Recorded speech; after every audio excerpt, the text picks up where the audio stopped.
예, 여러분 안녕하십니까. 오늘 디지털 포용 컨퍼런스 진행을 맡은 건국대 미디어 커뮤니케이션 학과 황영석 교수입니다. 이렇게 온라인으로 뵙게 돼서 굉장히 반갑습니다. 디지털 포용이라는 용어가 익숙하지 않으실 텐데요. 이 디지털 포용이라는 개념은 우리 사회에서 디지털 기술을 기반으로 해서 삶을 누려가는 데 있어서 좀 뒤처진 분들 또는 사회적 격차가 벌어지는 분들을 우리가 정상 범위 안으로 이렇게 품고 우리 사회가 모두 공진화할 수 있게 하기 위한 그런 정책적 개념입니다. 오늘 컨퍼런스는 정보화진흥원과 한국과학기술정보통신부와 한국정보화진흥원이 공동 주최를 하고 있고요. 모두 3차례에 걸쳐서 기획이 되어 있습니다. 큰 주제는 다 함께 누리는 디지털 포용 세상이라는 제목이고요. 이번 주 저희가 진행하는 것은 지능정보사회와 디지털 역량 강화입니다. 그래서 오늘 저희가 두 분의 전문가를 모시고 좋은 발표와 토론을 이어나갈 텐데요.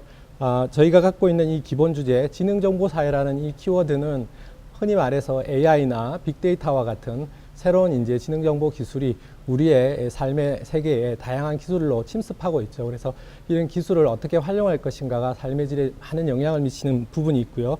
그리고 이것을 잘 활용할 수 있는 역량을 우리 국민 모두가 길러주는 게 필요합니다. 그래서 저희는 이 두 가지 키워드를 놓고서 두 분의 전문가의 말씀을 듣도록 하겠습니다. 먼저 오늘 이 자리에 참석해 주신 그리고 또 발표를 해 주실 두 분을 잠깐 소개해 드리겠습니다. 먼저 미래교실 네트워크의 장지훈 PD님이십니다. 네, 반갑습니다. 감사합니다. 네. 디지털 리터러시 교육협회의 김묘운 대표님 함께 해주셨습니다. 네, 반갑습니다. 네, 예, 두 분 감사합니다. 오늘 이 두 분 전문가들을 모시고 디지털 역량이라는 것이 무엇이고 우리가 왜 이것을 길러야 하고 새로운 사회적 질서 속에서 우리 개개인 국민 모두가 이런 준비를 해야 되는가를 논하고자 합니다. 예, 그러면 먼저 저희가 이제 발표를 하기 전에 간략하게 두 분 연사님들 짧게 본인 소개 먼저 해주실까요? 예, 먼저 장지훈 PD님, 네, 먼저 말씀해 주시죠. 네, 반갑습니다. 저는 최근까지 EBS에서 다큐멘터리를 만들고 좀 얼마 전에 이제 미래교실 네트워크 산하의 EFG라는 회사로 다음 세대에게 힘을 주는 미래교육 혁신을 영상으로 좀 제공하는 그런 회사에서 지금 일하고 있습니다. 네, 반갑습니다. 네, 저도 장지훈 PD님이 만드신 영상물을 EBS에서 제작하신 걸 봤는데 굉장히 학교에서도 많이 교재용으로 많이 쓰고 해서 오늘 이렇게 뵙게 돼서 굉장히 너무 기쁩니다. 네. 감사합니다. 예, 그리고 디지털 리터러시 교육협회는 우리나라에서 가장 활발하게 실제로 이런 것을 디지털 리터러시를 교육 현장에 접목하고 계신데요. 김묘은 대표님 간단하게 소개해 주시죠. 네, 안녕하세요. 디지털 리터러시 교육협회 김묘은입니다. 이 디지털 리터러시가 최근 코로나 때문에 조금 많이 대두가 되고 있는 것 같아요. 그래서 오늘 디지털 리터러시가 무엇이고 디지털 리터러시 교육을 어떤 식으로 해야 되는지 사례 중심으로 같이 공유드리고자 나왔습니다. 반갑습니다. 네. 그러면 이제 본격적으로 발표 시간을 갖도록 하겠습니다. 먼저 디지털 대전환 AI 교육의 길을 묻다라는 제목으로 미래교실 네트워크 장지훈 PD님의 발표를 듣도록 하겠습니다. 네, 반갑습니다. 오늘 제가 나누고자 하는 거는요. 지난 신년 특집으로 EBS에서 AI 교육과 소프트 교육에 대한 방향성에 대해서 좀 이야기를 했었던 내용들을 좀 쉐어하고자 합니다. 그러니까 뭐 전문가는 아니지만 전문가들 많이 만나다 보니까 들은 이제 여러 가지 말씀들을 함께 고민하면서 다음 세대 교육을 어떻게 할지 이 자리를 잠깐 공유하고 싶습니다. 네, 먼저 그때 저희가 제작했던 다큐멘터리의 어떤 내용인지 한번 보실까요? 죄송합니다. This is a step not in technology, but it's a step in man's understanding of himself. Every field is going to be changed by computer science. 이 인공지능을 어떻게 접목하면 이제 좀 사람들에게 편리할 수 있을까, 즐거움을 줄 수 있을까. 무거운 짐을 들어주는 그런 로봇 같은 것을 만들어주고 싶어요.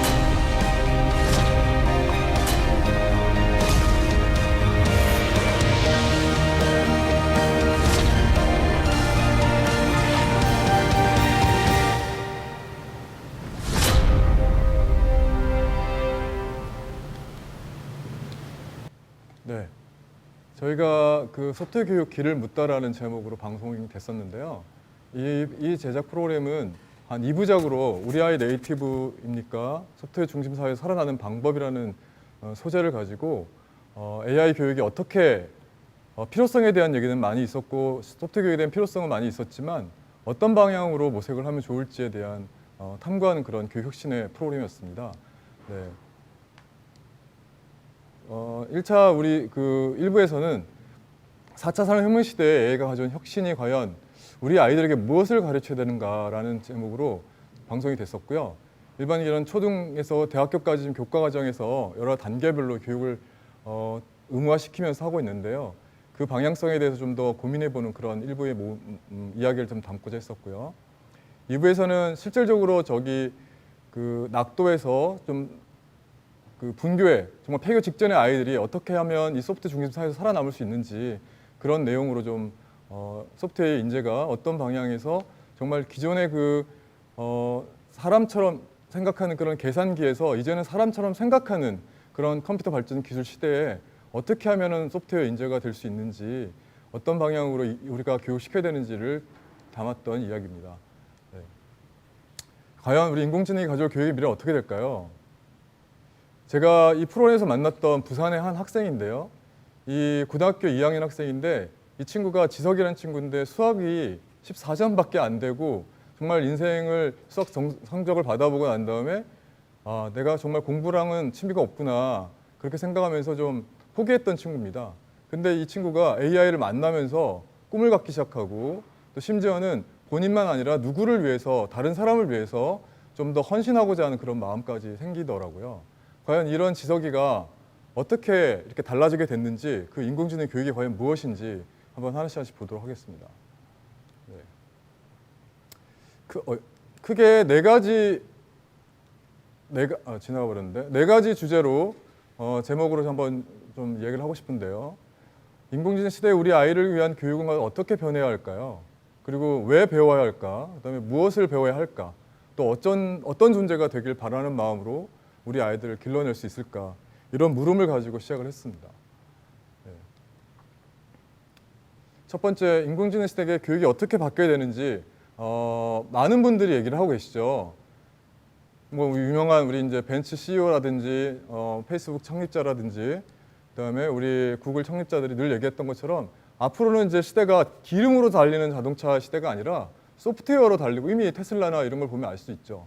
그리고 이제 15년 안에 우리가 읽고 쓰는 것들이 정말 프로그램을 읽고 쓰는 것처럼 해야 되는 시대가 되는 상황이 된다고 합니다. 향후 10년간의 모든 프로그램을 통해서 모든 것이 변화될 것이라고 얘기를 하고 있는데요. 네.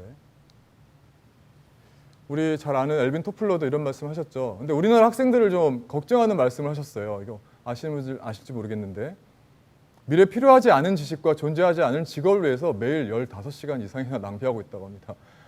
이 말 들으니까 좀 충격적이지 않습니까? 우리 아이들 공부 방향이 과연 어떻게 하고 있을지 부모로서도 상당히 걱정이 되는 부분이긴 하는데요. 그래서 요즘 이와 관련돼서 얘기가 나오는 것이 죄송합니다. 파워포인트 자꾸 넘어가네요. 무용지식이라는 얘기가 나오는데요.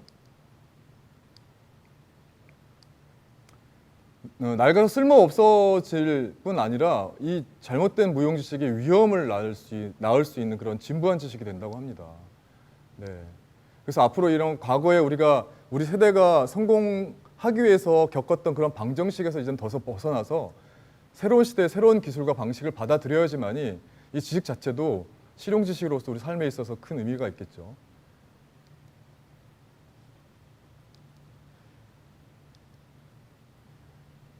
얼마 전에 기사에도 나왔던 얘기긴 한데요. 지금 코로나 시대 이후에 더더군다나 지금 지적 문제의 어떤 이런 문제 해결 능력이 격차가 심해진다고 합니다. 심지어는 우리가 산업사회에 시작했던 증기교환의 그 기술과 현대 인공지능의 기술의 그 능력 차이만큼 시대가 완전히 달라지고 있는 시점에서 정말 이 기술의 능력 차이만큼 우리 지식 또한 제대로 학습이 이루어지지 않는다면 지식이 무엇인지 본질적으로 깨닫지 않는다면 네, 무용시대 학력이 더 켜진다고 지금 얘기를 하고 있습니다. 네, 유발 하라리도 우리 지금 학교에서 배우고 있는 90% 이상의 내용이 이제 더 이상 쓸모가 없을 것이라고 얘기를 하고 있습니다. 이제 정말 세상이 변화되고 있고 여러 가지 우리 사회를 움직이고 있는 원동력이 무엇인지 다시 한번 살펴봐야 될 텐데요. 기존 지식의 그 기반에서 문제 해결력과 창의력이 더욱더 중요해지고 있는 그런 시대로 우리가 살고 있습니다. 네. 그래서 이 소프트웨어 교육에 대한 필요성은 기존 방송에서 많이 얘기가 됐었어요. 필요하다 얘기 많이 있었는데 한간에는 이런 필요성이 잘못 적용이 돼가지고 강남에 무슨 1,000만 원대 호가하는 소프트웨어 AI 교육을 가르치는 학원들이 성립할 정도로 그런 시대가 있었는데 정말 우리가 방향성에 대해서 다시 한번 점검할 필요가 있지 않을까. 그래서 정말 이 교육을 통해서 창의 융합 능력을 키우고 이제는 교육 방식 방법도 가르치려고 교육하기보다는 자율적으로 뭔가 스스로 배움이 일어날 수 있도록 자율과 창의성을 길러줘야 되는데요. 그 창의 융합 교육 환경으로 바뀌어야 되는 그 중간에 이제 소프트웨어 교육과 AI 교육이 있습니다. 이분은 자꾸 이게 넘어가네요. 죄송해요. 네, 이분은 우리가 잘 알고는 미첼 레즈닉 교수님인데요. 우리 아이들이 코딩 블럭 코딩이라고 그러니까 텍스트 중심의 코딩이 아니라 블럭 형태로 쉽게 놀이를 통해서 소프트 교육을 체험할 수 있는 그 스크래치라는 블럭을 만드신 MIT 교수님이신데요. 이분이 얘기했던 것 중에 하나도 이제 더 이상 이런 AI나 소프트웨어 교육을 통해서 소외받지 않고 처한 환경에 상관없이 얼마든지 창의적 두뇌로 성공할 수 있는 그런 환경을 만들어줘야 된다. 그런 가능성을 꿈꾸게 해줘야 된다라고 해서 그런 스크래치도 만들기도 하셨는데요. 이제 앞으로 교육에 있어서 정말 우리가 어떤 환경이나 자기가 처한 환경에 따라서 소외받지 않는 그런 교육 격차 문제도 디지털 격차 문제도 좀 곰곰이 생각해봐야 될 그런 시점이 와 있는 것 같습니다. 네. 근데 그렇다면 왜 배워야 할까요? 앞서서 얘기했던 내용이긴 한데요. 우리 삶에는 이미 많이 AI가 들어와 있어요. 그죠? 아침에 일어나면 날씨를 물어보는 것도 AI 음성 인식 로봇을 통해서 물어보기도 하는데요. 우리 이제 디지털 네이티브를 건너서 지금 AI 네이티브라고까지 하고 있는데 우리 지금 태어나는 아이들은 태어나면서부터 AI 로봇과 같이 살고 있죠. 지금 여기 화면에도 우리가 나왔던 아이긴 한데요. 돌도 안 된 친구가 벌써 AI 뽀로로 로봇과 함께 본인의 기저귀 갈 시간을 듣고 동요도 배우고 영어도 배우고 하는 그런 시대에 있고요. 심지어는 또 어린아이만 그러냐. 나이 드신 어르신들도 혼자 독거 생활을 하시는 또 치매가 있거나 이렇게 병을 앓고 계시는 어머님들, 어르신들이 혼자 있음으로 인해서 약도 제대로 못 드시고 그런 분들을 또 해서 또 효돌이라고 친근하게 또 아예 할머니의 삶을 또 케어해주는 그런 시대까지 와 있습니다. 네. 그럼 이런 게 일생활상에만 있는 게 아니라 직업에서도 많이 변화가 있고 있는데요. 과학수사대에 있는 신경정의 스토리를 잠깐 보면 우리가 과학수사대 그러면은 뭔가 좀 과학적으로 모든 걸 할 거라고 생각했었는데 제가 촬영을 갔을 때 이야기 들었던 게 충격적이었던 거는 지문 검증을 하는 것이 베테랑 수사관들이 눈으로 직접 확인을 했다고 하더라고요. 그래서 우리 기술이 이렇게 발달됐는데 그 전까지는 AI가 도입되기 전까지는 눈으로 확인하고 베테랑들이 직접 대조하는 그런 시스템이었는데 이제는 머신러닝이 들어와서 어떤 환경들을 바꿔내고 있죠. 네. 그래서 이런 수작업으로 했던 90% 이상을 인공지능이 지금 대체하고 있다고 합니다. 네. 그럼 여기 한번 보실까요?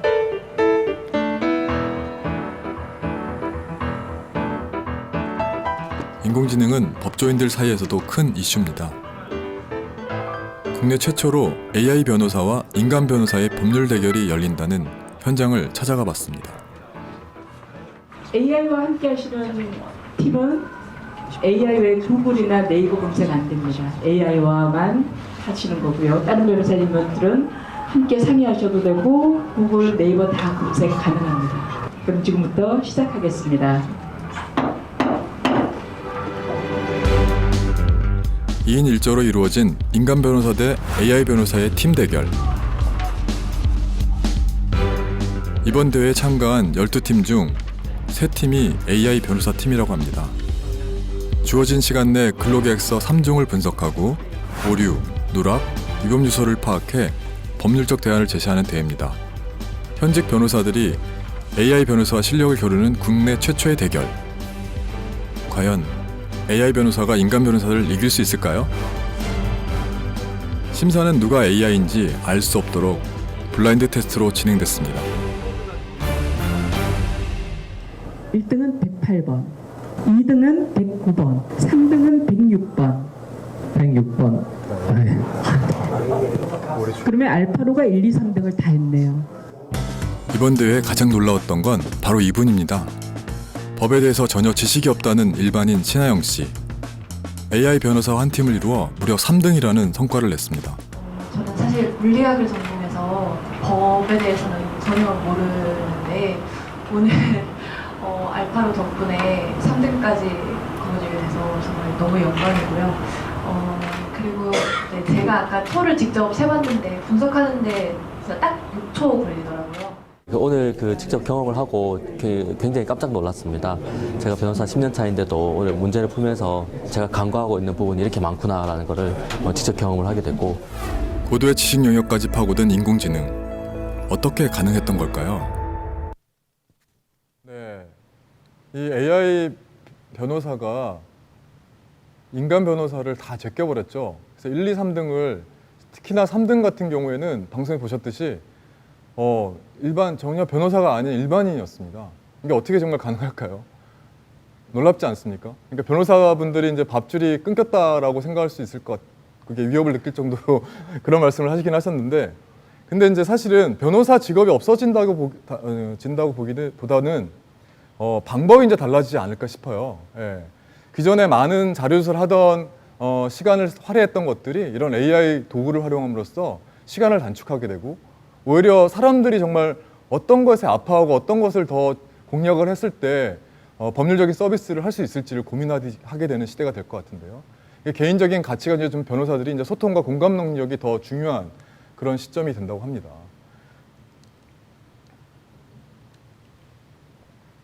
이걸 개발하신 분인데요. 저는 이분이 참 놀라웠어요.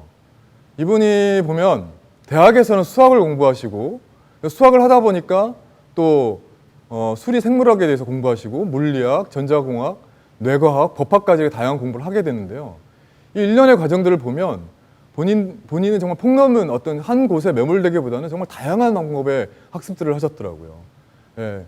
그렇게 이제 앞으로 시대는 이런 융합형으로 많은 학문을 융합했을 때 정말 이 세상에 바라보는 눈이 생겨서 더욱더 우리에게 정말 이런 AI 변호사 같은 놀라운 AI 그런 기술들을 만들어낼 것 같은데요. 근데 이분이 얘기하는 것이, 그럼 이분은 이제 공부를 했던 것이 다양한 공부를 했는데, 제가 좀 궁금했던 거는 융합형 인재를 키우는 것이 진정한 교육의 방법일까, 이런 고민이 들더라고요. 네.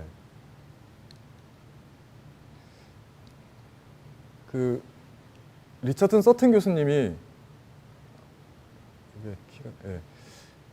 AI 교육 시작은 인간에 대한 이해라고 말씀을 해주셨는데, 그러니까 아까 융합교육의 중심일까 생각했었는데, 우리 교육의 시작은 과연 뭘까? 단순히 기술이 아니라는 생각이 들었어요.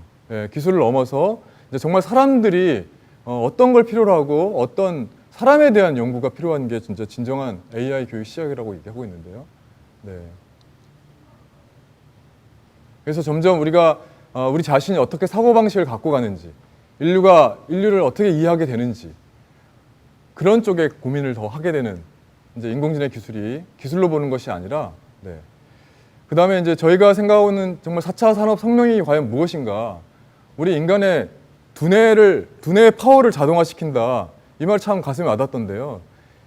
산업사회에서는 이제 근육, 우리가 어떤 땅을 파던 방법을 삽질을 하던 것을 포크레인이라는 근육의 어떤 자동화시켰다면, 이제는 어떻게 하면 더 자유롭게 효율적으로 땅을 팔 수 있을까 하는 두뇌의 어떤 고민이 이루어지고 있는 시대라고 합니다. 다양한 분야를 융합해 폭넓게 공부하는 것이 과연 해답일까요? 그 답을 찾기 위해 세계 최고의 교육 도시 미국 보스턴을 찾아갔습니다. 요즘 보스턴 대학생들 사이에서 아주 인기가 많다는 이곳, 세계 최초 로봇 레스토랑 스파이스입니다.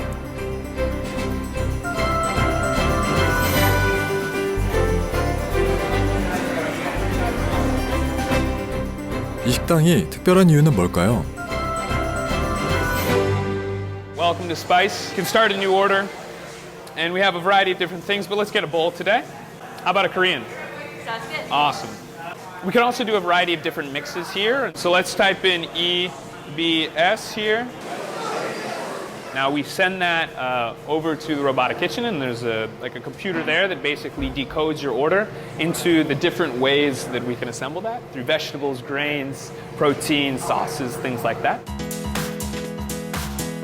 화씨 450도를 기준으로 센서가 냄비 표면 온도를 측정하고 미슐랭 셰프가 개발한 레시피에 따라 정확히 3분 후에 원하는 요리가 완성된다고 합니다. So we have a Korean dish here for EBS. Enjoy. 네, 로봇 레스토랑이 되게 신기하죠. 이걸 만드신 분들이 보니까 MIT에서 공부를 한 친구들인데요. 이렇게 안 넘어갈까요? 네. 근데 이 친구들이 어떻게 이런 걸 만들게 됐는지 좀 제가 여쭤봤는데 MIT에서 어떻게 했길래? 그러니까 MIT에서 배운 거는 문제 해결 능력을 키워준다고 얘기를 하고 있더라고요. 그리고 기술과 AI가 가능하게 하는 거는 사람들이 선호하게 무엇인지를 읽어내는 그런 것들을 가르쳐 준다고 하더라고요. 그러니까 단지 제가 좀 놀랐던 거는 기술만 배울 줄 알았는데 오히려 사람들이 뭘 선호하는지를 알게 하는, 읽어내는. 그럼 이 MIT는 왜 이런 것에 관심을 갖고 지금 많은 투자를 하고 있는지 큰 세 가지 기둥으로 지금 그 모든 학문을 AI로 융합하고 있더라고요. 그러니까 이 학교가 AI 컴퓨팅 교육 시스템을 어떻게 구축을 할지를 제시하는 거고 또 한 가지는 다른 분야와 함께 융합을 해서 어떻게 학문적으로 발전시킬 수 있을지 그리고 이런 AI 기술이 사회에 어떤 영향을 끼칠 수 있을지 이런 관점에서 모든 학문이 뭐 인문, 사회, 과학 할 거 없이 AI로 융합되어지고 있더라고요. 네. 그래서 이 인공지능을 미래 언어로 규정하고 무려 10억 달러, 우리나라 돈 1조 2천억을 투자할 정도로 지금 MIT 교육界대혁명들이 일어나고 있습니다. 네.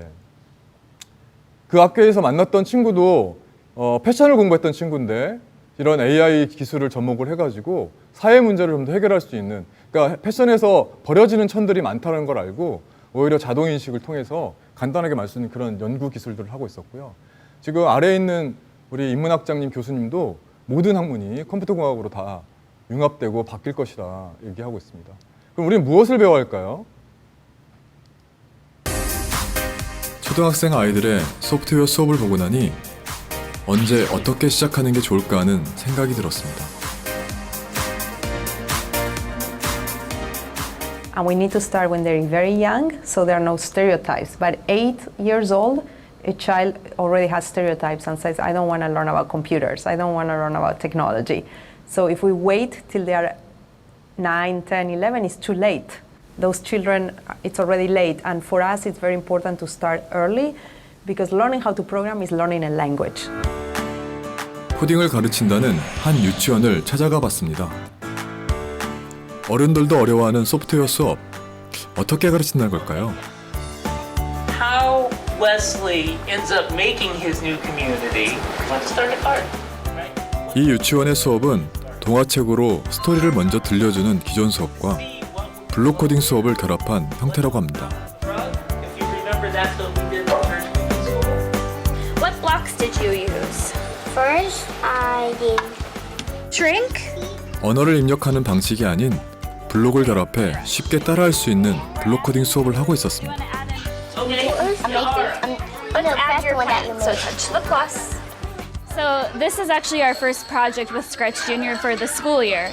So we started with just, after we read the story, we were thinking about what our plant would do, and we drew it out on paper.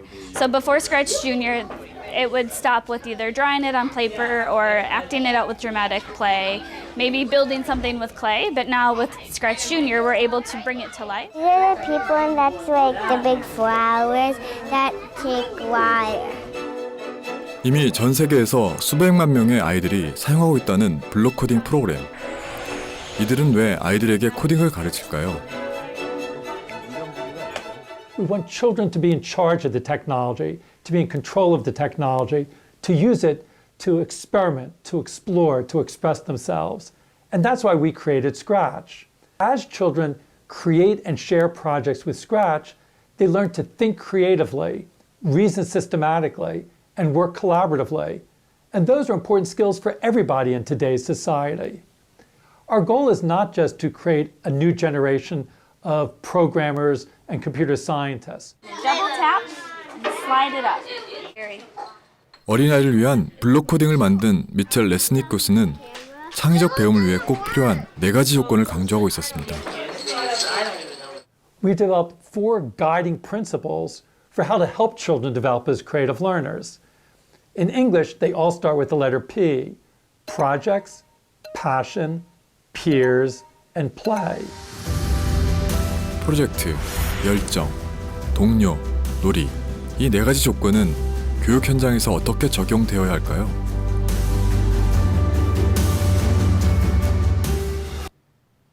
네. 그래서 우리 CT를 길러라 이런 말을 많이 하는데 앞에 나왔던 얘기인데 이제 앞으로 컴퓨터 사고력이 창의적 문제 해결을 하는데 정말 이 능력이 되게 중요한 시대가 됐습니다. 그래서 협력적 문제 해결 능력이라든지 네. 그래서 컴퓨팅 사고력이란 뭐냐? 그러니까 어떤 문제를 정립하고 설계하는 과정에 있어서 컴퓨터가 일련의 절차적 사고를 하는 방법대로 우리가 명령을 하고 코딩을 짜는 그런 능력들이 되게 중요한 그런 시대가 됐습니다.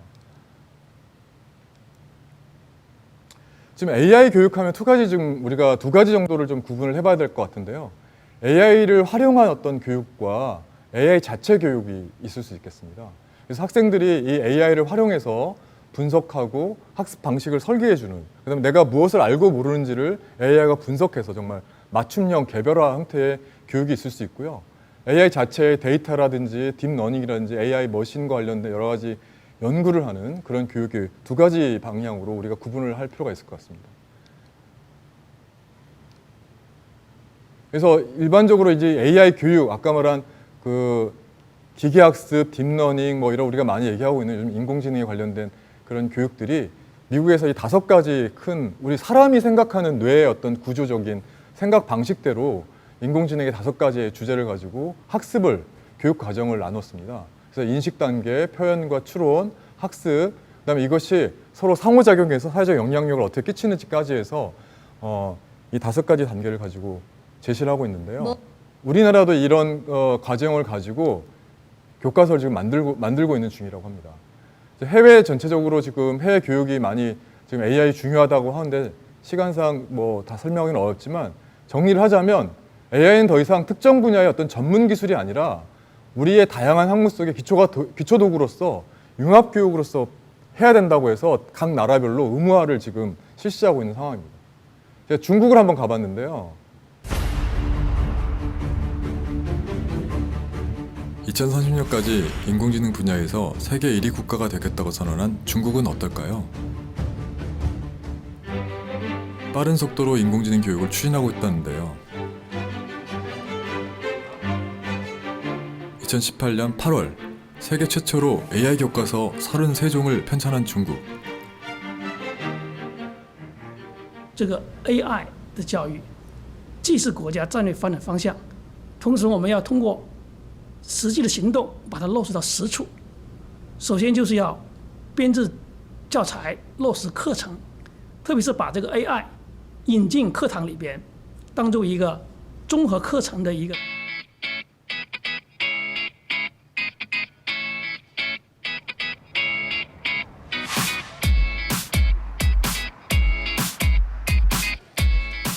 대도시를 중심으로 유치원생부터 고등학생까지 수준별 맞춤 인공지능 교과서를 실제 수업에 활용하고 있다는데요. 인공지능을 대체 어떻게 가르친다는 걸까? 상하이의 한 인공지능 교육센터를 찾아가 봤습니다. 폐교된 초등학교를 리모델링해 만들었다는 이곳. 정부가 건물을 지원하고 기업이 자금을 댔습니다.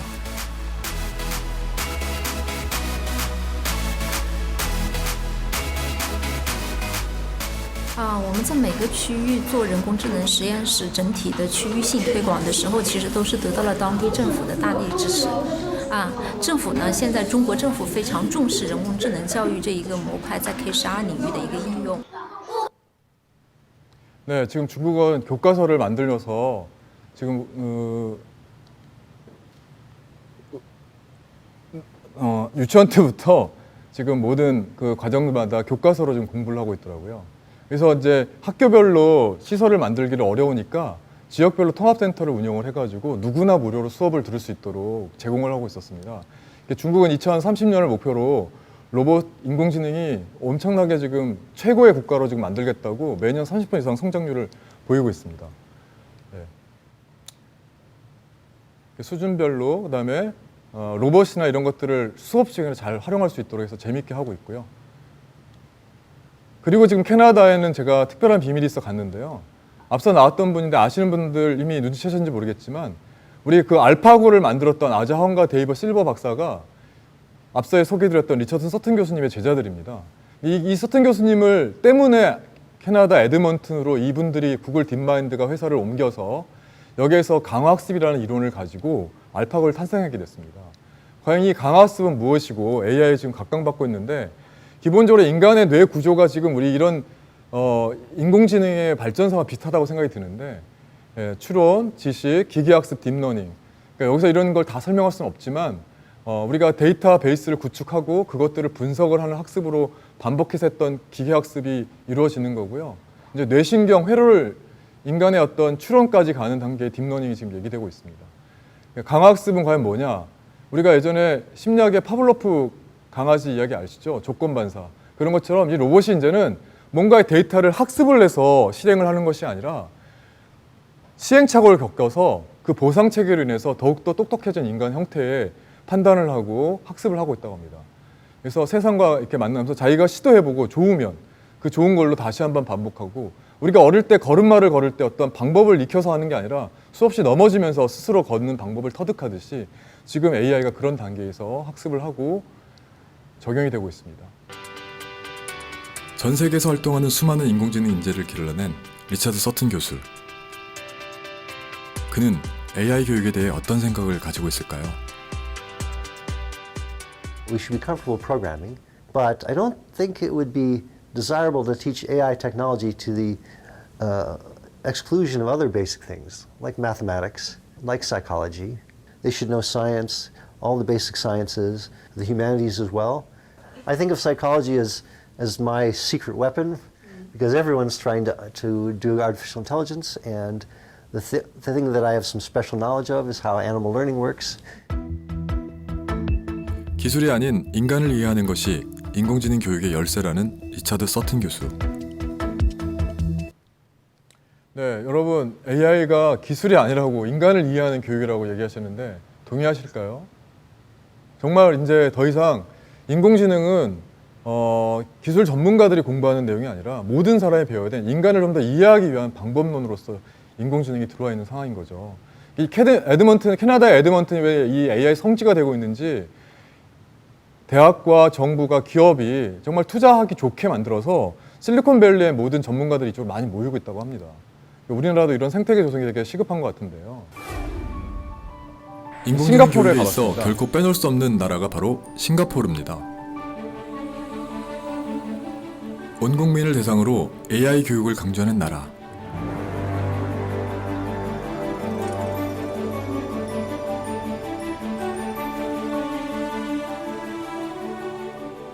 이미 오래전부터 AISG라는 국가연구재단을 만들어 AI 국가계획을 발표하고 크게 4가지 분야로 나눠 실천해오고 있습니다. AI 장려를 위한 AISG 국가계획 4가지 영역으로 기초연구 분야, AI 기술을 통한 국가적 문제 해결 분야, AI 산업혁신, 그리고 AI 도제 시스템을 통해 AI 교육 프로그램을 제공하고 있었는데요. There was a lot of fear of AI in the beginning. They were afraid that AI will make them lose their job, or AI will create another robot killing machine. So we created this 3 hours workshop to basically dispel the myth of AI, to help people understand that AI is really nothing more than maths. 싱가포르도 모두를 위한 AI 교육을 지금 하고 있었습니다. 그러니까 일반 산업 전문가를 키우는 부분도 있지만 12세 이상부터 누구나 이 AI 교육을 받도록 정부 정책을 가져가고 있고요. 우리나라도 작년 12월 말에 인공지능 국가전략 발표했죠. 그래서 초등학생 단계별로 흥미를 가지면서 놀이 체험으로 아이들이 AI를 공부하게 하고요. 그리고 초등학교 고학년도 필수 의무 교육으로 AI와 소프트 교육을 지금 준비하고 실시하고 있습니다. 네. 그래서 우리나라에 지금 잘하고 있는 학교를 가봤는데 앞에서 나왔던 그 부산 컴가고가 아직까지는 인공지능이 지금 보편적으로 공부하고 있는 학교는 많지는 않습니다. 근데 이 학교를 갔더니 여러 가지 미션 수행을 하면서 해결하고 있었는데요. AI 드론이라든지 AI 쇼케이스, AI 로봇 같은 거를 가지고 쇼케이스하는 활동이 있었습니다.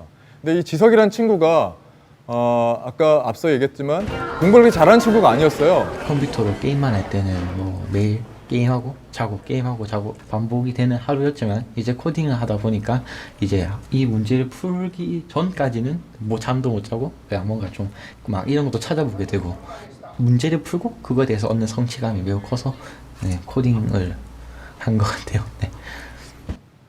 네, 이 공부도 많이 못했던 친구가 여기서 성취감을 느낀 거죠. 단계별로. 이렇게 게임을 좋아하던 친구다 보니까 예, 그 코딩 하나 문제에 매달리면 끝까지 해결하려고 하는, 저녁에 집에도 안 가고 밤 늦게까지 정말 공부하는 이렇게 동기부여가 되니까 이 아이가 몰두하면서 공부를 하게 되는데요.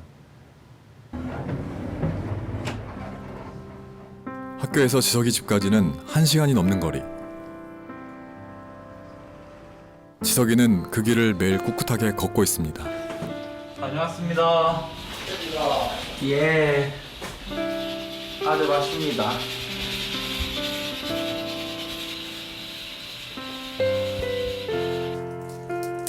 인공지능을 배우기 전과 후 지석이에겐 많은 변화가 있었습니다. 제가 중학교 1학년 때 수학을 시험을 쳤거든요. 14점을 받은 거예요.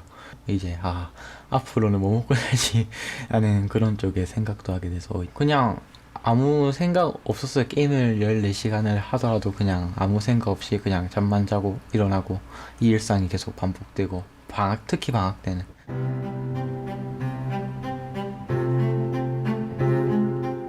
하루 10시간 이상 게임에만 빠져 지내는 지석이 때문에 어머니도 걱정이 많으셨다는데요. 야, 하는 이 장래에 뭐 희망이 됩니까 이거? 지금 뜨고 있고 뭐 잘 될 것 같아요. 예? 네, 충분히. 아니 특히 저하라 하는 말 아니고 그냥 이제 책임감도 있어지고 이제 생각하는 게 말 그거 된 것 같아 보니까. 해준 건 없는데 저 잘 컸어. 내가 처음에는 대학을 안 간다 했어요. 안 간다는데 언제 그랬더라 야가 어느 갑자기 엄마 내 대학 갈래 딱 이야기를 하더라고. 그때가 이제 인공지능을 배우기 시작하고 나서 인공지능 이제 제대로 열심히 해야겠다라고 생각했을 때게 인공지능 그래도 대학에 나와야지 좀 그렇게 할 수 있으니까 아직까지는. 인공지능을 배우고 성적도 많이 올랐지만 또 하나 변한 것이 있답니다. 뭐 코딩을 하기 전과 후로 나뉘어서 가장 큰 변화라고 하면은 역시 생각 방식이 가장 많이 바뀌었던 것 같아요. 밖에 돌아다니더라도 이런 거 있으면 좋을 텐데 여기 이런 게 있으면 참 편리할 텐데 이런 생각이 좀 뭔가 좀 개발 쪽에 많은 생각을 좀 하게 된 것 같습니다.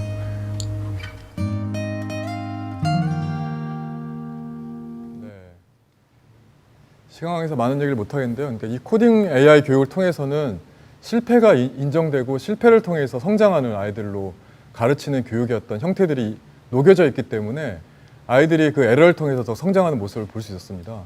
예. 우리 사회에서 지금 이 AI 교육을 통해서 정말 길러야 될 능력들을 지금 제시하고 있는데요. 그러니까 실패를 통해서 배울 수 있는 이런 회복 탄력성, 공감 능력, 그다음에 문제를 끝까지 해결하려고 하는 그 인내심, 협업, 그다음에 우리가 흔히 말하고 있는 4C 이런 것들이 지금 AI 교육을 통해서 길러져야 될 역량이라고 얘기하고 있습니다. 이 아이가 이 교육을 통해서 최종적으로 어떤 생각을 하게 됐는지. 나를 생각해서 프로그램을 만든 게 아니고 또 다른 누군가를 위해서 나 아닌 다른 사람들을 위해서 프로그램을 만들었다는 게 어떻게 보면 이번 인공지능 하면서 가장 큰 핵심이 아니었나라는 생각을 합니다. 올바른 AI 교육의 길을 고민하며 떠났던 여정. 인공지능 분야에서 만난 수많은 전문가들. 첨단 기술을 배우는 교육인 줄만 알았던 인공지능 교육에 대한 물음. 그 길의 끝에는 사람이 있었습니다.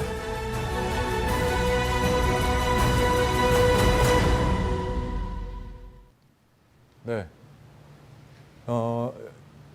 좀 너무 시간 좀 길게 사용을 해서 죄송합니다. 아무튼 얘기를 하다 보니까 그러니까 전 결론은 우리가 AI 교육은 사람에 더 포커스하는 교육이어야 되지 않을까라는 말씀으로 말씀을 마치도록 하겠습니다. 감사합니다. 네, 장준현 PD님 감사합니다. 사실 시간을 더 드리고 싶은 마음이 굴뚝 같습니다만 저희가 정해진 시간이 있어서 뒤에 좀 남았지만 짧게 마무리를 해주신 것 같습니다. 저희가 막연하게 생각하는 AI 교육을 이렇게 사례 중심으로 구체적으로 설명해 주신 것 같고요. 굉장히 인상적입니다. 그리고 이렇게 요약할 수 있을 것 같아요. 인공지능 또는 AI 기술은 기술이 인간화되는 것이다. 이렇게 설명할 수 있을 것 같고요. 그리고 전기와 같이 모든 곳에 적용되는 범용 기술이고 또 이런 기술들은 과거에 우리가 생각하는 정형화된 컴퓨터라는 개념이 없어지는 물리적 컴퓨터가 사라지는 기술이죠. 그래서 결국은 이런 인간에 대한 탐구처럼 우리가 문제 해결적인 능력이라든가 또 여러 가지 창의성의 문제, 그다음에 협업 능력이라든가 고도로 동기화되는 그런 교육의 체계들이 필요하다라는 그런 말씀을 해주신 것 같습니다. 예, 그러면 저희가 두 번째 토론으로 넘어가겠는데요. 두 번째 발표는 구체적으로 이제 디지털 리터러시 교육에 대한 사례를 저희가 좀 듣는 시간을 갖겠습니다. 예, 김묘은 대표님 부탁드립니다. 네. 네, 안녕하세요. 디지털 리터러시 교육협회 김묘은입니다. 최근 코로나 때문에 집에서 가정학습, 온라인 가정학습 하는 학생들이 아주 많이 있죠. 부모님들도 걱정이 많으시고 많은 분들이 비교적 괜찮네 라고도 하시지만 디지털 격차에 따라서도 그렇고 그래도 역시 오프라인이 훨씬 더 좋아 라고 얘기하시는 분들이 많습니다. 그런데 이 코로나 때문에 생긴 대학이 아니라 전 세계 지금 인류 대학이라고 불리우는 미네르바 스쿨이 있습니다. 근데 이 미네르바 스쿨은 코로나 이전에 생겼었죠. 근데 여긴 전체 다 모든 수업을 다 온라인으로 합니다. 그런데 학생들은 온라인 수업을 함으로써 학생들이 더욱 적극적으로 수업에 참여할 수 있고 거기에 대한 만족도가 매우 높습니다. 그리고 교수님들도 학생들이 배워야 될 사회에 나가서 할 수 있는 모든 것들을 시험 보는 것만 빼고 그건 사회에서 별로 필요 없다고 생각을 하시기 때문에 그 외에 나머지 것들을 모두 다 배우고 있다고 말씀을 하십니다.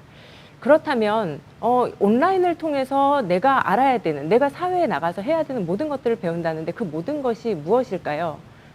네, 우선 이 지능정보 사회에 대해서 이야기를 해야 될 것 같은데요. 이 지능정보 사회라는 것은 우리가 이제 많은 테크놀로지가 발달했잖아요. 근데 거기에 더불어서 우리가 이제 기술과 더불어서 인터넷 세상 속에서 그다음에 클라우드, 인공지능, 빅데이터를 활용해 가면서 살아갈 수 있는 그런 세상을 이야기하죠.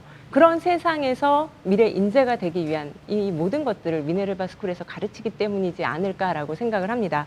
그러면 이 중에서 가장 필요한 것이 무엇일까? 앞에 제가 말씀드린 것은 디지털 리터러시라는 좀 생소한 용어이기도 한데요. 그럼 제가 지금부터 이 디지털 리터러시에 대해서 잠깐 좀 설명을 드리도록 하겠습니다. 크게 저희는 이제 9가지 영역으로 보고 있는데요. 그 중에 디지털 기술에 대해서 인문학적, 과학적 그 기술에 대해서 바르게 이해하고 그다음에 그 기술에 대한 법적 제재라든지 법적인 문제라든지 그리고 어떨 때 내가 어떠한 기술을 써야 되는지에 대한 테크놀로지 리터러시 그리고 스몰 데이터와 빅데이터에 대한 설계부터 분해하고 분류하고 분석하는 것 그리고 이걸 내가 창의적으로 잘 해석하는 것들을 포함한 디지털 데이터 리터러시가 있고요. 그다음에 이렇게 얻어진 결과를 내가 컨텐츠로 잘 만드는 것. 물론 좀 균형 잡힌 컨텐츠 소비도 포함이 되고요. 생산적인 윤리에 대한 부분도 같이 포함이 되고 그렇게 해서 컨텐츠를 단순한 소비자로서 소비하는 게 아니라 생산하는 것까지 포함한 컨텐츠 리터러시 그리고 디지털 세상에서의 디지털 미디어 리터러시는 물론 비판적 사고도 중요하지만 수많은 미디어가 있기 때문에 디지털 미디어의 특징을 바로 이해하고 그다음에 그 미디어의 특징에 따라서 내가 어떻게 유통하고 그다음에 이걸 디지털 컨텐츠를 보관할 것인가 도구로서 사용하는 그런 디지털 미디어 리터러시도 포함이 되고요.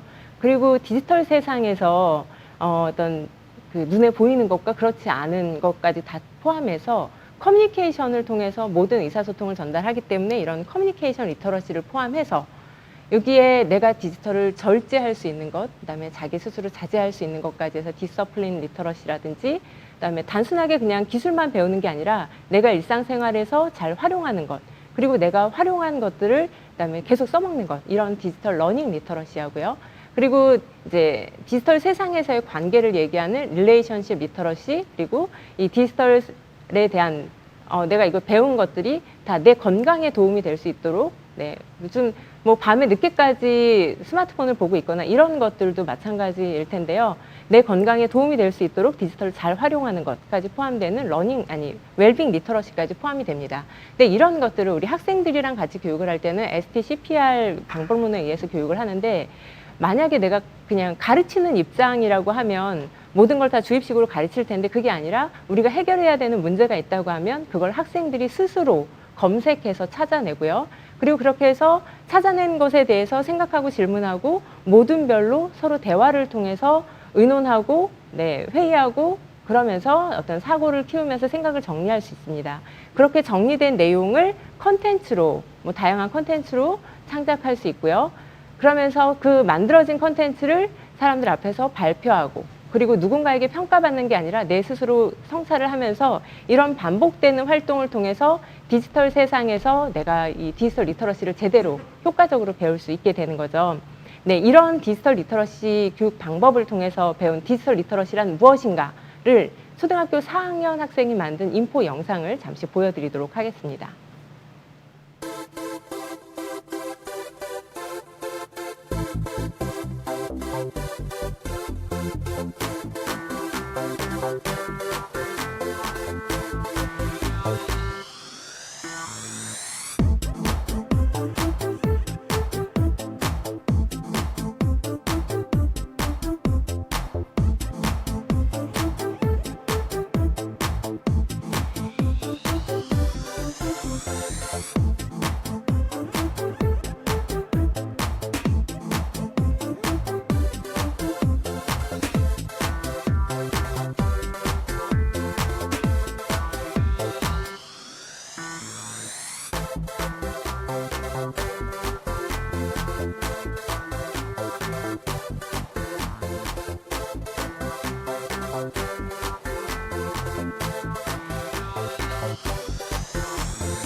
잘 만들었죠. 이 초등학교 4학년 학생이 사용하는 언어라고 생각하기에는 너무 고급스럽다는 생각이 드셨을 텐데요.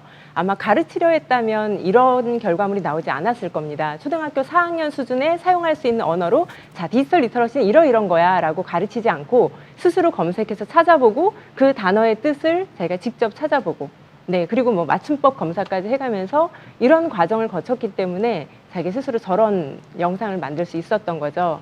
지금 보여드릴 이 음원 영상은 청각장애 학생이 만든 건데요. 빅데이터 분석을 통해서 코드를 분석하고 그리고 인공지능을 활용해서 음원을 제작을 했습니다. 한 번도 음악을 배워본 적도 없고 화성학 공부를 해본 적이 없지만 이러한 작곡을 할 수 있는 짧은 시간에 이런 음악을 작곡할 수 있는 비결이 뭔지 한번 들으시면서 생각해 보시면 좋을 것 같습니다.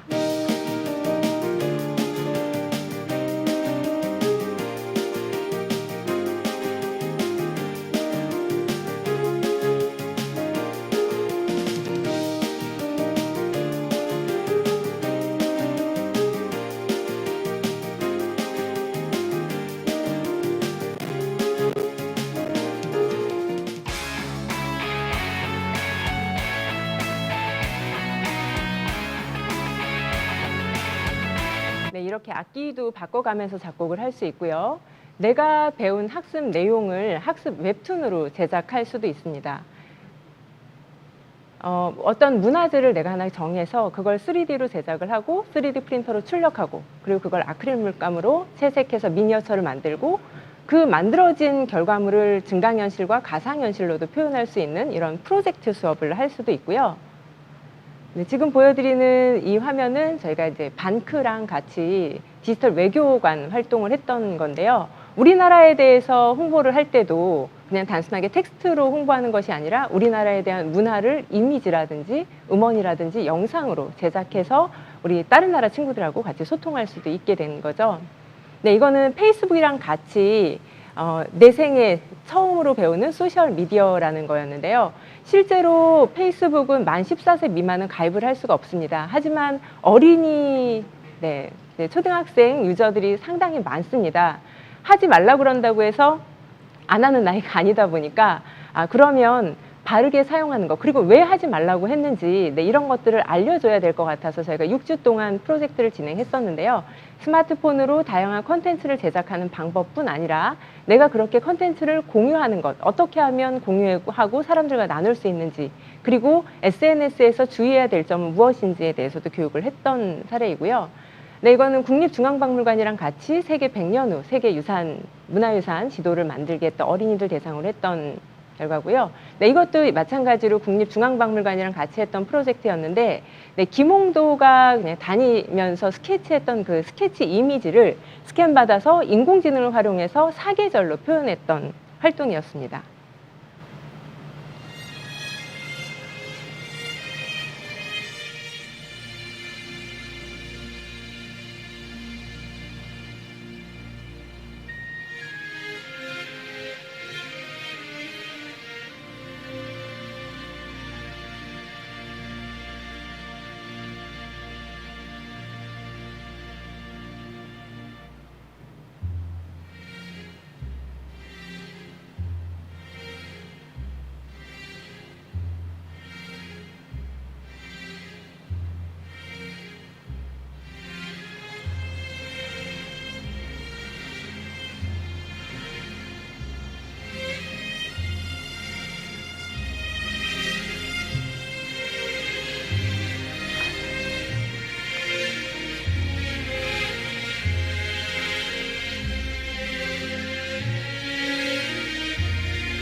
네, 초등학교 5학년의 작품이라고 하기에는 너무 고급이지 않습니까? 네, 이게 바로 디지털을 잘 활용할 수 있기 때문인 거고요. 저희가 이제 2년 전부터 아르떼랑 같이 베트남 ODA 사업을 갑니다. 거기에 가서 소수민족 학생들에게 이제 스마트폰으로 사진 찍는 방법을 알려주고, 그다음에 그 사진으로 인공지능을 활용해서 이렇게 회화 작품을 만드는 걸 진행을 했습니다. 네, 이게 그냥 단순하게 전시만 되는 게 아니라 여기에 디지털 엑셀을 가져간다고 하면 움직임을 또 가미할 수도 있겠죠. 실제 이 작품은 하노이에서 전시가 됐었는데요. 그 전시할 때 베트남에서 되게 유명한 축구 대회 개막식을 했었대요. 그런데 많은 기자들이 9군데 언론사에서 그쪽으로 가지 않고 저희 전시에 와서 좀 아주 효과가 좋았었던 그런 활동이었는데요. 이 이후에는 여기에 적외선 센서를 달아서 만약에 5초 전과 지금의 상을 비교해서 다르다. 그럼 움직임이 감지됐다는 거잖아요. 움직임이 감지되면 동영상을 플레이하게 그렇게 할 수도 있었습니다. 안녕. 나는 베트남 사파에 사는 소야. 반가워. 이 학생들에게 많은 시간이 필요했던 건 코딩을 위해서거나 아니면 디지털 도구를 사용하기 위한 것은 아니었고요. 안목을 키우는데 많은 시간을 보냈습니다.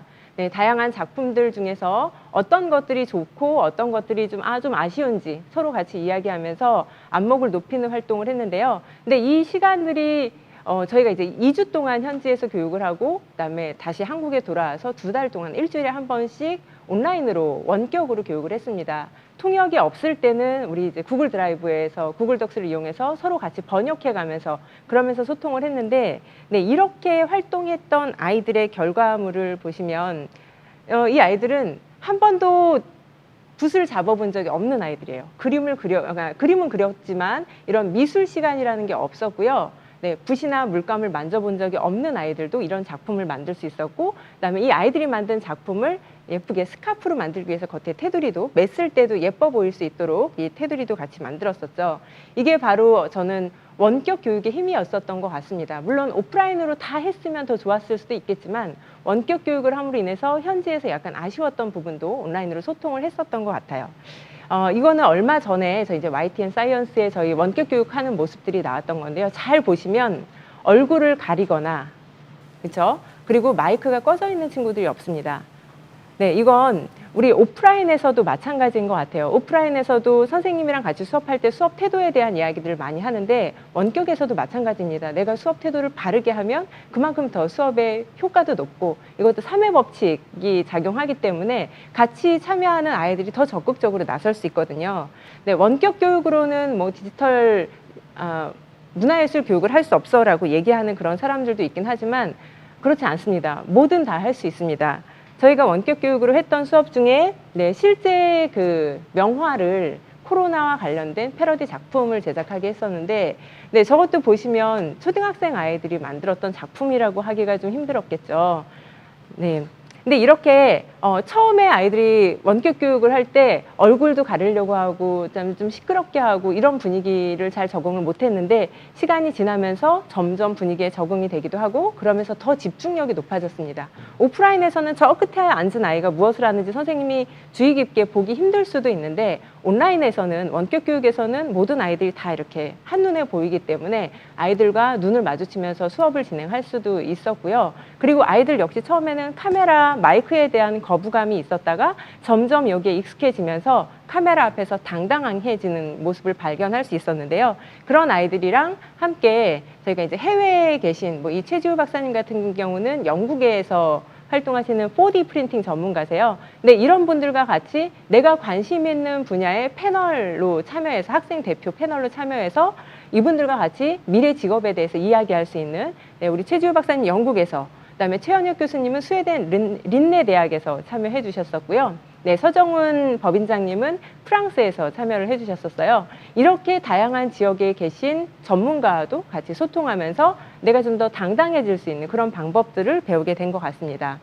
네, 저희 7월에 진행할 프로젝트인데요. 한국 학생하고 미국 청소년하고 같이 모여서 동화책 제작하는, 네, 그런 프로젝트를 진행하기로 했어요. 근데 이거 역시 어찌 보면 저 실은 이 프로젝트 아주 예전부터 하고 싶었거든요. 근데 이게 절실하지 않았었던 것 같아요. 근데 이제 코로나 때문에 누구나 다 원격 수업이 절실해지고 이걸 통해서 뭔가를 해야 된다는 생각이 들면서, 네, 그러면서 이제 다 같이 모여서 진행을 하게 됐습니다.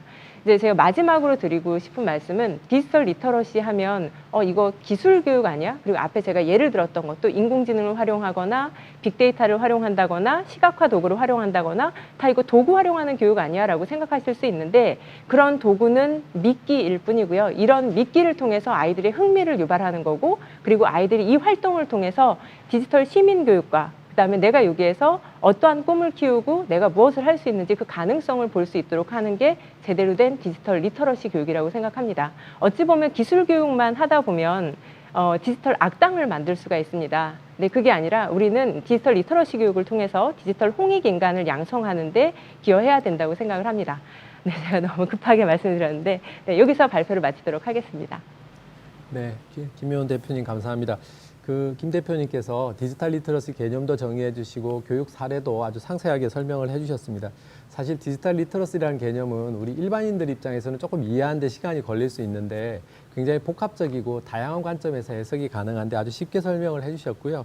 뭐 이걸 지금 발표해 주신 내용을 짧게 요약하면 의미 있게 디지털 기술을 사용하는 능력, 이렇게 정의 내리면 어떨까 싶기도 하고요.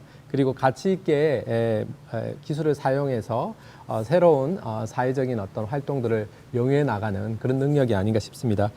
예, 저희가 사실은 1시간을 예정하고 이 프로그램을 진행을 했는데 두 분 발표가 워낙 또 좋고 해서 저희가 1시간을 지금 막 채웠습니다. 그래서 그러나 이제 질문을 여러분들이 주신 게 있어서 저희가 조금만 더 몇 가지 질문을 받고 이 프로그램을 마무리할까 하는데요.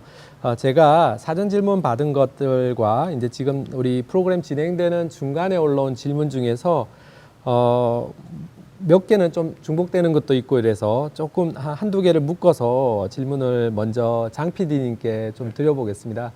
그 전 국민을 대상으로 AI 교육을 수행한다 이런 게 우리 정부는 굉장히 이걸 중요하게 방점을 찍고는 있는데 지금 사례로 소개해 주신 내용들을 보면 또 대부분 제도권 학교 교육이 좀 초점은 되어 있는 것 같거든요. 근데 이 AI 기술이라는 것은 사실은 소외계층을 포함해서 장노년층을 포함해서 다양하게 영향을 미치는 기술인데 우리가 AI 교육의 저변을 확대한다고 하면 어떻게 방향을 잡는 게 좋을지 또는 해외에서 혹시 일반 시민을 대상으로 한 AI 교육 사례가 어떤 게 있었는지 좀 말씀해 주실 수 있을까요? 네. 저변을 확대한다는 것이 그러니까 지금 저희가 학교 교육적인 측면이다 보니까 그런 게 많이 담겨져 있었는데요. 근데 사실은 우리가 앞으로 경쟁력을 가지려면 지금 직업 코로나로 인해서 지금 산업 자체도 많이 변하고 있지 않습니까? 산업의 자동화가 더 빨리 되면서 더 AI 기술이 많이 도입되고 있고 우리 업무 환경조차도 많이 바뀌고 있는데 그런 측면에서 이제 앞으로 누구나 예외 없이 AI 교육을 배워야 되고 관심을 가져야 되고 뭐 깊이 있게 기술을 배운다기보다는 그 원리를 알아야 뭐 마케팅이든 예술이든 인문학적인 인간에 대한 고찰이든 더 그런 부분에서 확장이 되지 않을까라는 생각이 들고요. 해외에서는 아까 말씀하셨던 해외 교육을 어떻게 시키느냐. 네. 일반인들 대상으로 그런 사례들이 좀 있었나요? 네, 저희가 취재할 당시에는 사실은 공교육에 대한 포커스가 사실 주였기 때문에 일반인들 교육은 생각나는 게 실리콘밸리에 이제 거기 워낙 이제 전문가들이 많이 있지 않습니까? 그러다 보니까 그런 그 커뮤니티 중심으로 그러니까 직업군에 계신 IT 전문가들이 지역 사회를 위해서 봉사하는 그런 모임들이 많이 활성화되어 있던 걸 봤었거든요. 그러니까 아마 우리나라도 보면 지금 교육 전문가가 많이 부족하다고 얘기하는데 직업군에 계신 분들이 지역 사회를 위해서 IT적인 AI적인 어떤 그런 커뮤니티 중심의 교육들이 좀 이루어지면 어떨까라는 생각을 해봅니다. 네, 고맙습니다. 김 대표님, 그 앞서 발표해 주셨던 내용에도 좀 잠깐 말씀은 해주셨는데 질문 중에 이런 게 있어요. 저희가 지금 이제 코로나 19로 인해서 화상 교육을 굉장히 많이 하고 있는데 이것도 일종의 이제 디지털 기술을 이용한 교육인데 여기 학생의 참여도를 높인다든가 이런 교육적 효과를 최대화하는데 어떤 노력 또는 어떤 노하우가 있으신지 그런 질문이 있습니다. 네. 우리가 초등학교 1학년 때 학생들이 학교에 처음에 가면 학교 생활을 잘하게 하기 위한 교육을 오랫동안 하잖아요. 네, 복도에서 뛰면 안 되고, 그다음에 수업 종치기 전에 들어와야 되고, 자리에 앉아야 되고, 책 펴야 되고. 그런데 갑자기 온라인 학습으로 바뀌면서 온라인 학습에서도 마찬가지 그런 교육들이 필요하거든요. 근데 그게 일종의 온라인 수업 태도에 대한 디지털 리터러시 교육인데 그 부분은 생략하고 다짜고짜 과제 내주고, 네, 그리고 선생님 보고 학습하고부터 시작하니까 수업 분위기를 바로잡기가 힘든 것 같습니다. 그래서 실제로 저희가 수업할 때는 그걸 되게 강조해요. 얼굴을 보여줘야 되고, 그리고 마이크를 끄면 안 돼요. 근데 어떤 선생님께서 매뉴얼을 만드신 거 보니까 음소거를 하고 입장하게 하더라고요. 어찌 보면 우리가 오프라인에서 가르치기 편한 방법으로 아이들에게 규율을 정하는 것이지 않을까. 그게 아니라 우리는 가르치기 편하고 이 아이들이 시험을 잘 보게 하는 게 교육의 목표가 아니라 이 아이들이 미래 인재가 되게 하는 게 교육의 목표거든요. 나중에 온라인으로 우리가 해외 다른 나라 사람들이랑 같이 화상회의를 할 때 음소거를 하고 들어간다거나, 자, 초상권 내 짤방 만들지도 모르니까, 짤 영상 만들지도 모르니까 얼굴 가리고 들어간다거나, 저 학교에서 이렇게 배웠는데요. 그럼 완전 망신스러울 거잖아요. 근데 그게 아니라 오히려 음소거를 하고 들어오는 게 아니라 내가 조용한 환경에서 음소거를 하지 않아도 수업에 방해되지 않게 수업에 적극적으로 참여할 수 있게 하는 그 환경에서 참여하는 게 예의입니다. 근데 그런 식의 기본적인 디지털 리터러시 교육을 하고 그다음에 온라인 학습이 이루어져야 되는데 그렇지 않았기 때문에 많은 분들이 온라인은 안 돼라고 말씀을 하시는 것 같아요. 그래서 저는 지금이라도 늦지 않았으니 기본적인 온라인에 대한 예절부터 교육을 하는 게 어떨까라는 생각이 듭니다. 네. 장 PD님께 또 여쭙겠는데요. 지금 앞서 소프트웨어 교육과 AI 교육을 좀 구분을 해주셨잖아요. 어떻게 보면 두 분의 오늘 발표의 공통점은 인공지능 시대 디지털 리터러시 교육이 기술에 대한 도구적 교육은 아니다. 이게 굉장히 중요한 포인트인 것 같은데 우리가 지금 이제 제도 영역에서 소프트웨어 교육을 강화한다고 하고 있는데 AI 교육이라는 관점에서 뭔가 우리가 좀 이것을 더 2차적인 활용의 관점에서 다룬다면 어떤 접근들이 가능할까요? 네. 그러니까 지금 이제 아이들을 부모로서 봤을 때 AI 교육 시켜야 된다는 막연한 어떤 기대감이 있을 것 같은데 어떻게 시킬 것인가. 그러니까 아까 AI 기반을 활용한 교육과 AI 본질적인 교육에 대한 아이가 어떤 거에 관심이 있는지에 따라서 교육적인 접근이 좀 달라져야 되지 않을까라는 생각이 들고요. 그러니까 이 아이가 정말 AI 개발자로서 갈 거라고 생각한다면, 근데 제가 하버드에 갔을 때 정말 똑똑한 친구를 만났던 메시지 중에 되게 기억에 남는 게 본질이더라고요. 국영수.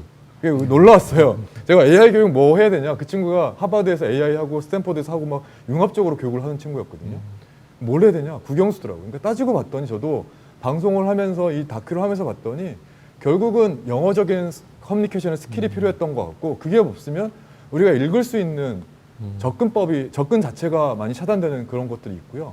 그다음 수학적인 사고는 우리가 수학을 배울 때 연산적인 어떤 수학을 배운 것 같다는 생각이 들어요. 저도 문과생이긴 한데 수학적 사고를 길렀어야 되는데 그런 아쉬움이 들더라고요. 뒤늦게 좀. 그래서 우리 아이를 키울 때 수학적 사고, 이거는 문과든 이공계든 예술계든 상관없이 우리 돌아가는 어떤 사회적인 지금 기술이 돌아가는 원리 가운데 어떤 사고로 접근할 것인가. 더 수학적 사고가 더 중요한 시대가 됐거든요. 네. 네, 그래서 통계적인 측면은 더욱더 더 그럴 것 같고요. 그래서 뭐 수학 전체를 다 잘할 필요는 없지만 지금 요즘 시대에 원하는 수학의 포인트는 꼭 짚어야 될 부분들이 몇 가지 수학의 그 부분이 있는 것 같아요. 통계학이라든지 확률이라든지 이런 건 누구나 좀 관심을 가지고 공부해야 될 부분이 아닌가 생각합니다. 네. 중요한 말씀이신 것 같습니다. 그 질문 중에 김효은 대표님께서 해주실 만한 게 있는데 지금 격차와 관련해서 디지털 격차와 관련해서 질문들이 몇 개가 올라와 있어요. 근데 앞서 베트남 ODA 사업 지금 진행하고 있는 거 말씀하신 것도 어떻게 보면 우리가 격차 연구에서 이런 인터내셔널한 격차를 이야기할 때 제3세계의 격차 문제를 이야기하는데 이런 디지털 리터러시가 소외계층의 격차 해소에 어떤 기여를 할 수 있을까요? 만약에 내가 음악을 배우고 싶어요. 나 미술을 하고 싶어요. 예체능 공부를 하기 위해서는 정말 많은 돈이 들어갔을 거예요. 많은 학원을 다니고 그다음에 진짜 뭐 예대를 가기 위해서는 과외를 해야 됐죠. 근데 꼭 목표가 내가 뭐 예술대학을 간다 이게 아니라 진짜 우리 문화예술의 교육의 목표는 문화예술을 향유할 수 있는 그런 소양이거든요. 근데 그런 면에서 봤을 때 소외된 그런 학생들 같은 경우도 디지털 도구를 활용하면 여기에서 그 갭을 줄여줄 수가 있습니다. 누구나 다 고퀄리티 정도의 수준이 나오기 때문에 디지털이 같이 들어갔기 때문에 내가 기본적인 뭐 피아노 치는 걸 몰라도 아까 그 청각장애 학생이 작곡한 것처럼 그런 형태로 내가 작업한 결과물의 퀄리티가 올라가면 당연히 재밌을 수밖에 없죠. 재밌으면 즐기게 되고 즐기면 더 잘하게 되고요. 그래서 제일 처음에 시작이 우리 아이들은 디지털 원주민이기 때문에 디지털 도구 사용하는 방법을 알려줄 필요는 없고요. 디지털 도구에 이러이런 것들이 있고 그다음에 내가 이걸 사용하면 이런 식의 이런 태도로 사용해야 된다라는 것만 알려주면 아이들은 금방 잘 할 수 있게 됩니다. 그래서 공부를 아주 잘했던 아이들이나 아니면 뭐 내가 그런 문화예술 쪽으로 진짜 열심히 학원 다니면서 했던 아이들이나 물론 그렇게 시킨 부모님들은 좀 억울할 수도 있겠죠. 근데 그렇지 않은 아이들도 내가 즐길 수 있게 된다는 거. 그리고 즐기다 보니까 재미있게 되고 내가 다른 길로 가는 게 아니라 약간 학습, 그다음에 나의 진로에 대해서 다시 한번 생각해 볼 수 있게 되는 그런 계기가 되지 않을까 생각이 됩니다. 네. 예, 저희 그 포용의 이름, 포럼의 이름이 디지털 포용 포럼인데요. 이 디지털 포용이라는 것이 결국은 디지털 격차를 해소하고 또 단순하게 이런 소외계층의 문제만 해결하는 것이 아니라 전 국민의 디지털 활용 역량들을 높여주기 위한 그런 정책적 개념입니다. 그래서 그 수단 중에 가장 중요한 게 교육적인 수단이 아닌가 싶고요. 오늘 두 분 선생님들께서 굉장히 중요한 사례와 이제 교육 방법에 대해서 말씀을 해주신 것 같습니다. 저희가 그 시간을 넘겼기 때문에 마무리를 해야 될 것 같고요. 오늘 발표해 주신 두 분 발표자들께서 한 짤막하게 소감 말씀해 주시고 정리하는 걸로 하겠습니다. 장 PD님 먼저 말씀해 주시죠. 그러니까 저희가 이제 4차 산업혁명, 뭐 기술, 디지털 이러니까 이게 마치 어떤 정말 기술적인 부분들에 포커스가 많이 되는 것 같은 느낌이 들어요. 근데 정말 제가 이번 다큐도 그렇지만 사람이다. 결국 인간과 사회를 통찰할 수 있는 그런 능력이 포함되어져야지만이 그게 디지털 능력이라고 생각이 들더라고요. 그런 부분에서 우리가 좀 더 인간에 대한 어떤 이해나 아까 말씀드린 격차나 이런 것도 마찬가지지만 기술 소외가 된다라고 한다는 것은 결국 사람을 들여다보면 그런 것들도 해소가 되지 않을까라고 생각이 듭니다. 네. 예, 김 대표님. 네. 네. 여태까지 이렇게 변화에 적응하지 못하면 살아남기 힘들었던 것 같아요. 그리고 앞으로는 더 급속도로 빠르게 변화하기 때문에 더 빨리 적응을 해야 될 텐데요. 코로나 이전 시대를 기대하면서 다시 그쪽으로 돌아갈 거야 하고 좀만 기다리면 돼 라고 생각하셨던 분들은 좀 생각을 달리해서 내가 버려야 할 것, 그리고 유지해야 될 것, 그리고 새롭게 취해야 될 것들을 좀 구분해서 변화에 빨리 적응하시면 어떨까 생각이 됩니다. 우리 아이들에게도 마찬가지고요. 네, 이제 온라인 세상에서 자, 디지털은 나쁜 거야 라고 가르치는 게 아니라 이제 잘 활용할 수 있는, 그래서 우리 아이들이 디지털 세상에서 건강한 디지털 시민이 될 수 있도록 어른들부터 솔선수범하고 우리 아이들이랑 같이 노력해야 됐으면 좋겠다는 생각이 듭니다. 네.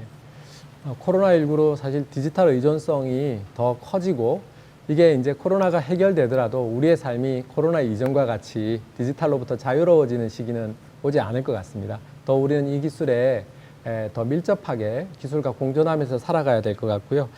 그런 점에서 여러분들 이 디지털 역량 강화라든가 또 사회적 문제 해결을 위한 디지털 포용 개념에 좀 관심을 많이 가져주셨으면 합니다.